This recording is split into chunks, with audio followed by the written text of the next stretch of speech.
Hi guys. Welcome to a review of The Boy in the Striped Pajamas.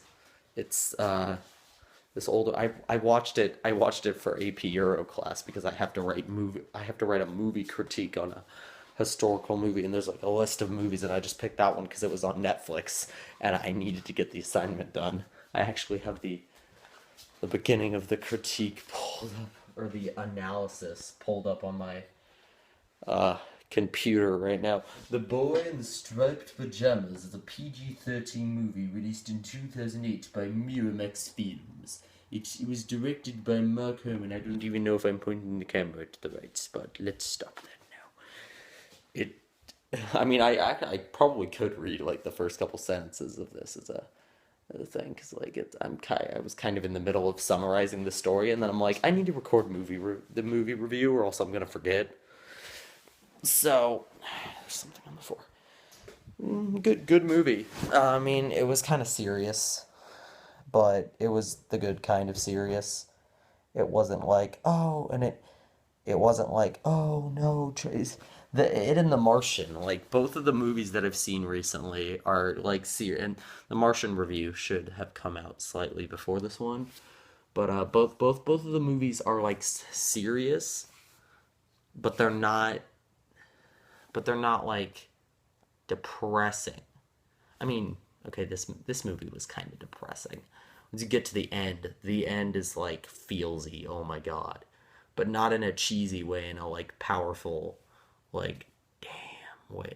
I'm not gonna spoil the end for you because trust me, it's an ending you don't want spoiled. But basically the movie is about there's it's set in the 1940s in Germany, so it's a Holocaust movie, but it's not like it doesn't go into detail about it. It it's it's interesting because it's from the perspective of a child, two children actually. There's one, the main character. There's one, Bruno, played by Asa Butterfield. He was in the Ender's Game. He was the main one in that. And I know there were at least rumors that he's gonna be Spider-Man in the MCU. Although I'm not sure if he was actually cast in the part or if that was just a rumor that was going around for a while. But I mean, he's like slowly becoming a bigger name. But this is him when he's like 8. This is back in 2008. I mean, he still pretty much has the same face. Like he has eternal baby face, but whatever. I'm not talking about it. And he plays Bruno, the son of a Nazi commandant, and they move away from Berlin, and they move into this like house in the middle of the country, and there's like a concentration camp nearby. The dad has been relocated to run this concentration camp, which I looked it up online. Said it was Auschwitz, but it did not seem nearly intense enough to be Auschwitz, although that might have been the movie's artistic interpretation because it kind of it made things seem a lot less like bad than they were. And I was looking it up online to see what people thought of it.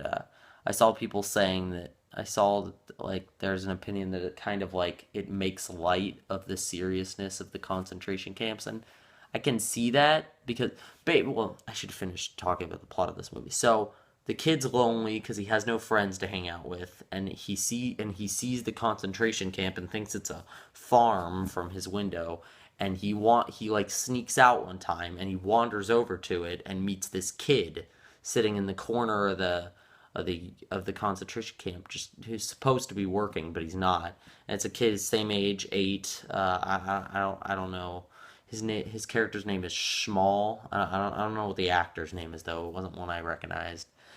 And they become friends despite the fact that one of them is a Jewish prisoner and the other is the son of the commander of the camp. But like neither of them really like like Bruno doesn't understand that like what the concentration camp is at all. He's like, "Ooh, it looks fun in there. Do you have friends in there?" And Schmal doesn't really understand it either, even though he's in there. So they kind of form this friendship where he goes to visit him all the time, and at the same time he starts to learn more and more about what's really going on, and it's just kind of, and then it all leads to like this climax where I was kind of thinking at the end of the movie, I'm like, oh, they're gonna do the big climax scene where the kid, where something big happens with the two kids. I don't want to spoil it. Like I'm trying to like talk about this part without spoiling anything because the ending is so like powerful. But and they're gonna do the, oh no, the cliche. The parents are gonna find out what's going on and they're gonna freak out and everything's gonna be okay. And like I wasn't sure how that was gonna wrap up. Once the big climactic section started happening, I was worried, but then they ended it in like a, not a good way, but like a, or they ended it in a way that it didn't feel cheap like that. I mean, like I'm trying so hard not to spoil it. But how have I already talked for 6 minutes about this movie? I feel like I've barely said anything. I should get to the point. But it's interesting because it comes from the perspective of these two kids as they is mainly the perspective of Bruno as he slowly learns more and more about what the concentration camp is and what's going on, and his family like starts to learn more too. And it's interesting because every character like reacts differently to what's going on, and none of the characters are like complete assholes either. Like they don't have that one character that's just like a Nazi douchebag. Like even the douchebaggy character who in his first scene like yells at one of the Jewish servants. Like I mean he's definitely the douchebag character, but even he has his moments of like, even he has his moments of goodness. I mean he's not a good guy. He actually he makes a quip at one point about they smell worse after they've burned or something, referring to the gas chambers and stuff. And so he's not, he's like a douchebag, but at the same time he has, I mean, I'm making him sound like he has no redeeming qualities. And I mean he kind of doesn't, but he's not like painted as a completely evil. Like he's probably the most cliche figure, but even cliche character, but even he is not completely just like pure evil. And there's no like Hitler never actually shows up. They don't go big within it. They don't show any like really dark graphic imagery or anything. So it's like all kind of in this like perspective where a kid could watch it and actually learn about like what happened in the Holocaust in a way that wouldn't like scar their minds, which is interesting, which makes sense because the movie is painted around the like perspective of a kid. So it's just a very interesting film because it's not like other Holocaust films because it's in from a different perspective. And the kid kind of slowly loses his innocence as he building up to the climax that I'm not going to spoil. So I like it because it makes like it shows that none of the characters are really evil and like kind of the emotional conflict because it also like the mother when she finds out that they've been like gassing people because her husband didn't tell her, she actually finds out from that dude's quip. Uh, she becomes like very upset about it, and then the teenage girl like is influenced by her tutor and also the douchebaggy guy who she like was into to like be more Nazi-ish. Like she started putting up like Hitler posters in her room and stuff. And so it's just like all the characters react different ways, but you can tell she and they all like form these different opinions and then that like contradict and clash with each other, and then it kind of it molds. I needed two hands. It molds. I'm rambling at this point. I'm basically repeating myself, but I mean it's a good movie, I guess. I don't know. I the ending alone was enough to be like, whoa. But I mean, if you're not the type for like the thought-provoking films or whatever, or like the Holocaust, which normally I'm not. I only watched it because homework. I wouldn't. I mean, I don't know. It's probably not for you because it's not like The Martian that I just reviewed where there's like the comedy elements. There's not really any comedy in this movie, which I mean makes sense. It's a movie about the Holocaust. How many Holocaust movies have comedy in them? Well, I mean, let's be honest.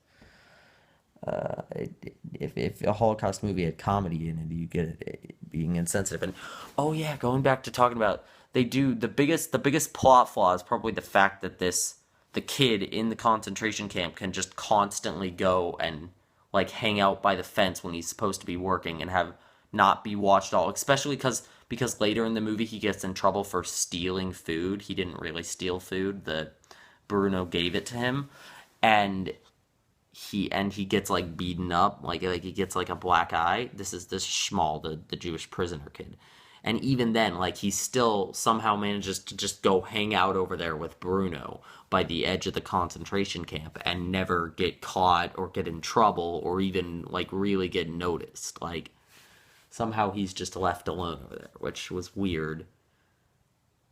And the fact that it was supposed to be Auschwitz, like it did not seem nearly like depressing enough to be Auschwitz. Like, I mean, not that it seemed fun or anything, but like it didn't seem that bad. You could argue that they did kind of lighten it, but from my point of view, it's more of it all ties back to it being from the kid's perspective, where like because this kid is so young, he doesn't notice how bad the camp is. He doesn't realize just how bad the camps are and stuff it, until after he minor spoiler alert, at one point he sneaks inside the camp at one point, and but even then he doesn't see anything like traumatizing, like a guy getting whipped or shot or anything. But so, I mean, but it's all like child perspective. When you're a kid, I feel like you subconsciously block out that kind of stuff. And so I feel like that's what it was trying to show with the movie, the kid's perspective. It's all the kid's perspective. So yeah, I'd say it was good. Uh, Not for everyone, and if you didn't want to watch it, I wouldn't blame you. But it is a good, well-made movie. I enjoyed it. If you have an AP European history project that involves writing a movie critique and you have a big list of movies and Boy in the Striped Pajamas is one of them, pick that one probably because it's pretty good. Unless there's a better one on the list. I don't know what I'm saying anymore. I'm just gonna stop now. Arrivederci!